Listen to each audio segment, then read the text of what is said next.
अस्सलाम वालेकुम, welcome to our YouTube channel. आज का हमारा टॉपिक है song of myself poem. तो इस पोएम की हम आज लाइन बाय लाइन एक्सप्लेनेशन करेंगे, समरी करेंगे, थीम्स करेंगे, tone, rhyme scheme, figure of speech and conclusion summary. तो आज की वीडियो में हम ये सब कुछ डिटेल से बयान करेंगे। So let's get start. Introduction.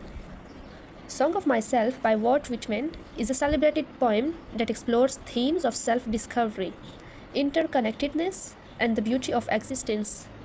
Originally published in his collection Leaves of Grass in 1855, it remains a quintessential piece of American literature. So introduction में हमारे पास ये आता है कि वॉल्ट विटमैन जो है ये हमारे पास ये एक पोइट है सही। तो इस पोइट ने ये पोइम लिखी है सॉन्ग ऑफ माई सेल्फ। तो ये नाम से ही जाहिर है सॉन्ग ऑफ माई सेल्फ, अपने आप के बारे में एक मतलब सॉन्ग, इसके ऊपर एक पोइम लिखा है इसने। तो मतलब ये क्या है, इसमें पोइट ने क्या बयान किया है, किस चीज़ की थीम्स है इसमें। हम आगे इसकी थीम्स पढ़ेंगे कि इसमें थीम्स कौन कौन सी हैं। तो समरी इसमें ये आती है। In this except Whitman reflects on his own existence and connection he feels with the world around him. He embraces his individual while recognizing the common humanity shared with others. मतलब यहाँ पे ना शायर ने क्या किया है, इस मैं आपको पूरी समरी बताती हूँ डिटेल से। He embraces his individuality while recognizing the common humanity shared with others through vivid imagery. He invites readers to join him in observing the natural world and completing the mysteries of life. Whitman's self-assuredness and openness to the universe are evident as he expresses his desire to fully engage with existence until his last breath. मतलब poet ने अपने मतलब इस poem में क्या बयान किया है, his own existence. Whitman reflects on his own existence, मतलब इसने अपने ही वजूद पर रिफ्लेक्ट किया है, अपने वजूद पर रिफ्लेक्ट किया है। And connection he feels with the world around him, मतलब दुनिया के साथ इसने अपना कनेक्शन बयान किया है कि दुनिया के साथ क्या कनेक्शन है इसका, और मतलब अपना वजूद इसने बयान किया है। He embraces his individuality while recognizing the common humanity share with others. मतलब इसने ना छोटी सी इमेजरी, विविड इमेजरी के ज़रिए लोगों को, रीडर्स को इनवाइट किया है कि आए वो ज्वाइन करें हमारे साथ ये कुदरती दुनिया। और मतलब ये जो ज़िंदगी में जितने भी मिस्टीरियस लम्हे होते हैं, मिस्ट्रीज़ होते हैं, इन सब को इसने बयान किया है। और शायर ने यही कहा है कि मतलब जो मेरा वजूद है मैं ख़ुद को एक्सेप्ट करता हूँ, और मतलब मुझे ये फ़र्क नहीं पड़ता कि कोई मेरे बारे में क्या सोचता है। जो मेरे बारे में जो भी सोचता है मुझे से कोई फ़र्क नहीं पड़ता। हम आगे लाइन बाय लाइन एक्सप्लेन करेंगे। मतलब इस पोएम में शायर ने एग्जिस्टेंसी के बारे में बयान किया है। एग्जिस्टेंसी, हिज ओन एग्जिस्ट। तो मतलब शायर ने इस पोएम में अपनी एग्जिस्टेंसी के बारे में बताया है, अपने वजूद के बारे में बताया है, एग्जिस्टेंसी के बारे में बताया है, और कि वो कितना एग्जिस्टेंस है। तो इसमें थीम्स क्या है, इंडिविजुअलिटी है, इंटरकनेक्टेडनेस है, ऑब्जर्वेशन ऑफ नेचर है, मोरलिटी है, एंड वाइटैलिटी है। इसको हम लास्ट में बयान करेंगे। लास्ट में इसलिए बयान करेंगे क्योंकि जब पूरी मतलब पूरी पॉइंट को हम लाइन बाय लाइन एक्सप्लेन करेंगे तब आपको समझ में आएगा कि थीम्स और टोन और राइम स्कीम इसकी क्या है और कैसे है और क्यों है। सो फर्स्ट ऑफ ऑल यहाँ पे आती है लाइन बाय लाइन एक्सप्लेनेशन हमारे पास। तो फर्स्ट लाइन है हमारे पास, I celebrate my self and sing my self. तो यहाँ पे मतलब लाइन से ही जाहिर है, आई सेलिब्रेट माई सेल्फ, में अपने आप को सेलिब्रेट करता हूँ, सिंग करता हूँ, and sing my self. So the speaker is expressing self celebration and a sense of joy in their existence. मतलब शायद यहाँ पे बताता है कि मैं अपने आप को ख़ुद को सेलिब्रेट करता हूँ, अपने वजूद को सेलिब्रेट करता हूँ, ख़ुद को सेलिब्रेट करता हूँ। और यहाँ पे क्या करता है, शायर कहता है कि मतलब वो एक खुशी मनाता है, सेलिब्रेट करता है खुशी को, अपने वजूद की खुशी को। सेकेंड लाइन हमारे पास है, and what I assume you shall assume. The speaker suggests that what they believe और assume should also be assume by others. मतलब एज्यूम करना, वो एज्यूम करता है, शायर एज्यूम करता है। मतलब speaker suggest that what they believe, speaker जो है ये सजेस्ट करता है कि मतलब कि वो क्या यकीन करते हैं और क्या एज्यूम करते हैं। मतलब लोग इस तरह होते हैं ना कि जो वो जिस चीज़ पर यकीन रखते हैं, जिस चीज़ पर एज्यूम करते हैं, तो वो मतलब उसका मतलब होता है कि वो दूसरों से भी यही मतलब एज्यूम करते हैं कि जब जिस तरह मैं फ़ील करता हूँ इस तरह दूसरे भी फील करें। इसका मतलब ये है, for every atom belonging to as as good belongs to you. This line emphasizes a sense of connection and unity, suggesting that everything that belongs to the speaker is also good for others. ये line emphasize करती है एक मतलब connection and unity को, इसको ये मतलब emphasize करती है। कनेक्शन होता है किसके साथ होता है, नेचर के साथ कनेक्शन। सजेस्ट करता है हमें कि हर चीज़ जो होती है that everything that belongs to the speaker is also good for other.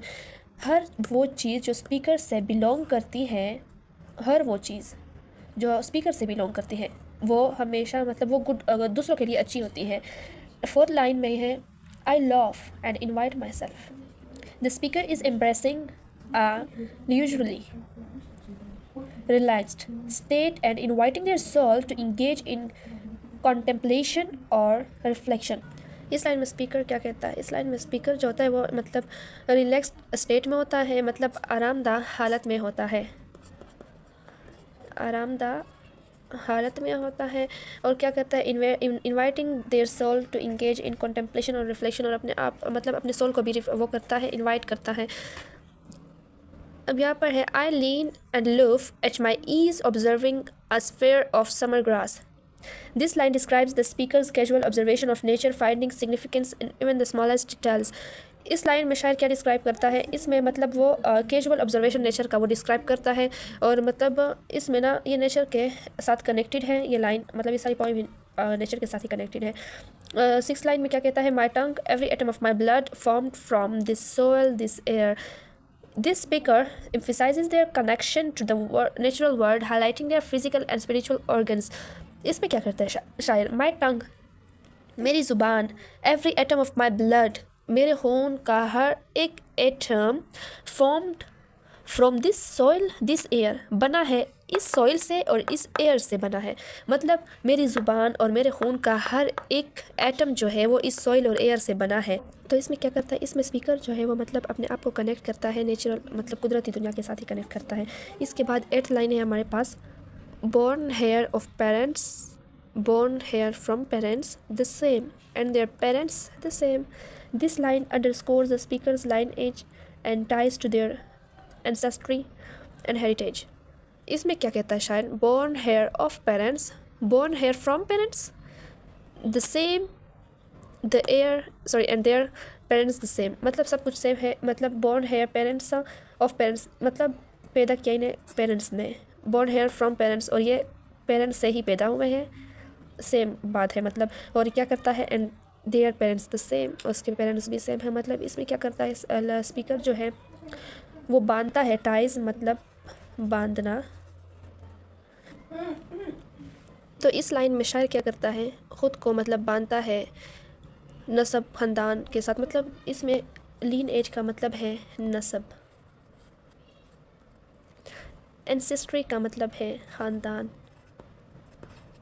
Heritage का मतलब है विरसा।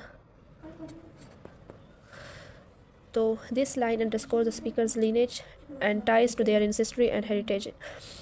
तो मतलब इस लाइन में स्पीकर जो होता है ये स्पीकर्स का जो नस्ब होता है, नस्ल होता है, इसको मतलब उसके साथ कंपेयर करता है, बांधता है अपने ख़ानदान और विरसे के साथ। हमारे पास 8th लाइन है I now 37 years old in perfect health begin। ना मतलब लाइन सही ज़ाहिर है ट्रांसलेशन से कि मतलब मैं 37 years old हूँ एंड परफेक्ट हेल्थ है मेरी। तो this speaker reflects on their current state of being expressing gratitude for their health and Vitality. इस स्पीकर में शायर क्या करता है? मतलब अपना करंट स्टेट जो है वो मतलब बयान करता है कि मैं 37 ईयर ओल्ड हूँ और मतलब मेरी जो हेल्थ है वो भी परफेक्ट है। 9th में क्या है? Hoping to cease not till death. The speaker expresses a desire to continue living fully and passionately until the end of their life. इस लाइन में मतलब स्पीकर ये एक्सप्रेस करता है अ डिज़ायर टू कंटिन्यू, एक ख्वाहिश एक्सप्रेस करता है। डिज़ायर मीन ख्वाहिश, तो इसमें मतलब ख्वाहिश ज़ाहिर करता है कि वो कंटिन्यू रखे मतलब जारी रखे living fully and passionately until the end of their life मतलब वो अपनी ज़िंदगी के आखिरी दम तक, आखिरी सांस तक वो मतलब क्या वो रखे मतलब जारी रखे पैशनेटली, जज्बा। 10th लाइन में क्या है? Creeds and schools in abeyance. The speaker suggests a temporary suspension और disregard for religious beliefs and formal education. मतलब ये स्कूल का नेम है, एबियंस में है। तो स्पीकर सजेस्ट करता है, कोई टेम्पररी सजेशन देता है। 11th लाइन है retiring back awhile sufficed at what they are but never forgotten while the speaker may step back from societal conventions they will not forget or abandon them entirely। मतलब इसका मतलब यह है कि जब वो थोड़ी देर के लिए रिटायर हो जाए, रिटायरिंग बैक अवाइल थोड़ी देर के लिए अगर रिटायर हो जाए, sufficed at what they are but never forgotten. मतलब स्पीकर ये कहता है कि अगर मैं एक स्टेप पीछे हट जाऊँ सोसाइटल कन्वेंशन से, लेकिन वो ये नहीं भूलेगा। मतलब आप एक कदम पीछे क्यों ना हट जाए, लेकिन जो कुछ भी आप है या जो कुछ भी हो जाए वो कभी आप भूलते नहीं है।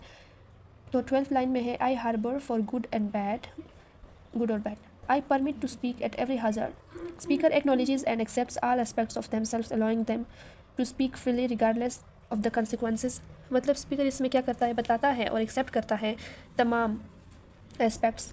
मतलब वो तमाम एस्पेक्ट्स वो करता है, एक्सेप्ट भी करता है और बताता भी है, और वो मतलब इजाज़त देता है कि वो फ्रीली बोले। फ्रीली बोलने की मतलब allowing themselves to speak freely. 13 line में क्या है, nature without check with original energy.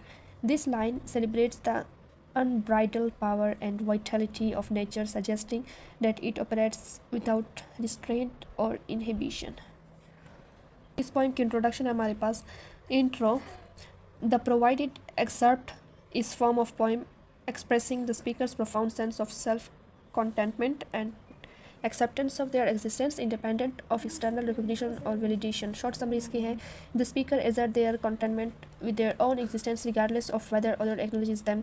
They find solace in their own consciousness, considering it the most significant aspect of their world. The poem concludes with the speaker expressing their readiness to accept their fate, whether it happens immediately or in distant future. ये short summary थी और intro था हमारे पास। अब इसके themes आ जाते हैं। Themes में क्या होता है, the themes revolves around self assurance. मतलब ये जो पोएम है इसमें थीम्स जो होता है वो सेल्फ एश्योरेंस होते हैं, सेल्फ कंटेनमेंट है, एंड रेजिलियंस है, सॉलिट्यूड है। It emphasize the importance of, मतलब मेन थीम्स इसकी यही है। यहाँ पे मैंने आपको बताया था कि मैं थीम्स में आपको लास्ट में बताऊंगी। इंडिविजुअलिटी है, इंटरकनेक्टेडनेस है, नेचर के साथ कनेक्शन है, ऑब्जर्वेशन ऑफ नेचर है, नेचर को ऑब्जर्व भी करता है, मॉरलिटी भी है, वाइटलिटी भी है, और टोन इसकी क्या है, कॉन्फिडेंट भी है, कॉन्टेम्पलेटिव भी है, इंक्लूसिव भी है इसकी टोन। राइम स्कीम क्या है, the poem is written in free verse में लिखा गया है without consistent rhyme scheme. Okay.